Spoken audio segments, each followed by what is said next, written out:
and our sixth speaker is Guilherme Tosi, and this is about breaking the wall of supercomputing. Thank you very much. Good morning, everyone. It's amazing how computers have changed our lives, and yet they're not able to solve all of our problems. In particular, specific class of problems remain unsolvable and untractable by any modern-day computer. For example, we cannot fully understand the mechanisms that trigger Alzheimer's disease and therefore find a cure to it.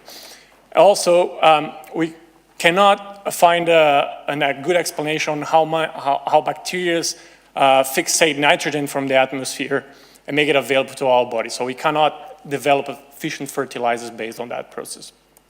Also, it would be great if we could capture carbon dioxide from the atmosphere and therefore reduce its impact on global warming.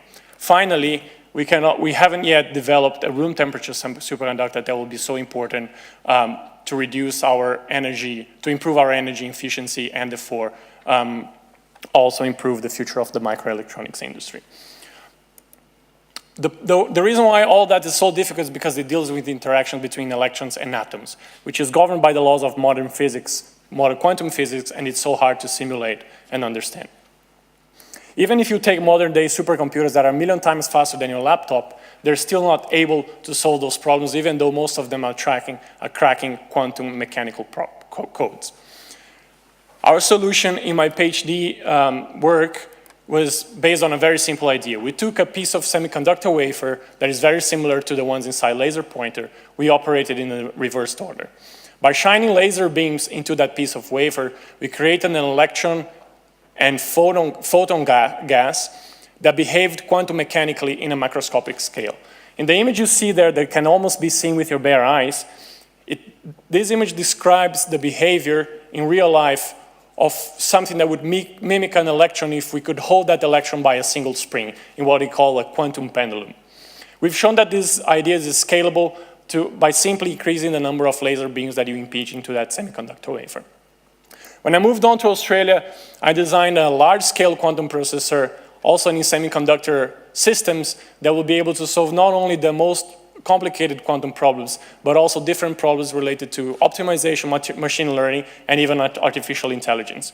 When these machines become available to the public, they will break the wall of supercomputing. Thank you very much for your attention. Thank you, Guilherme. Questions about this way to solve supercomputing? So when do you think we'll see our first practical quantum supercomputer? So it depends on what type of use you're looking for a quantum computer. The types I just described, it's not actually that hard to build because if you use a quantum system to mimic that quantum system, it's a more direct application and you don't need to have such a large-scale processor. So I'm going to say something around 5 to 10 years. When you look at the last applications I mentioned, like machine learning and larger code problems, that's more in the 20 years scale, I think. Yeah, thanks for the question. This is obviously a global race to build quantum computers. The approach I described is based on very simple systems, so semiconductors with laser beams into it. It could potentially even work at room temperature.